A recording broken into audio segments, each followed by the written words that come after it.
ঝালকাঠির নলছিটিতে অবৈধভাবে গড়ে ওঠা অনুমোদনহীন ইটভাটার অভিযান চালিয়ে গুড়িয়ে দেওয়া হয়েছে। এ সময় কাঁচা ইট ধ্বংস ও ভাটা গুড়িয়ে দিয়ে ভাটার এক কর্মচারীকে আটক সহ মালিককে ৩ লক্ষ টাকা জরিমানা করেছে ভ্রাম্যমাণ আদালত।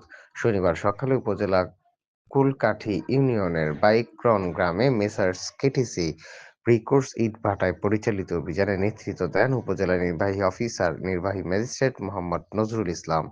জানা গেছে, পরিবেশ অধিদপ্তরের নির্দেশনা অমান্য করে ছাড়পত্র ছাড়াই বারাইকরণ গ্রামে ফসলি জমির উপর অবৈধ বাজার তৈরি করে ইট পোড়ানো হচ্ছিল। পরে অবৈধ ইটভাটার চিমটি ভাঙা সহ পোড়ানোর জন্য প্রস্তুতকৃত কাঁচা ইটভাটার সার্ভিসের দমকলের মাধ্যমে পানি বিনিষ্ট করা হয়। এ সময় ভাটার কর্মরত ম্যানেজার লোকমান হোসেনকে আটক করে ভাটা মালিক আব্দুল কাদের খানকে ৩ লক্ষ টাকা জরিমানা করা হয়।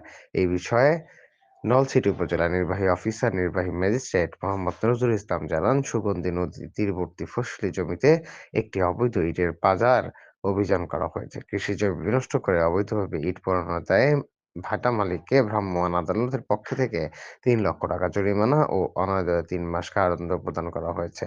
এ অভিযান অব্যাহত থাকবে বলে তিনি আরো জানান।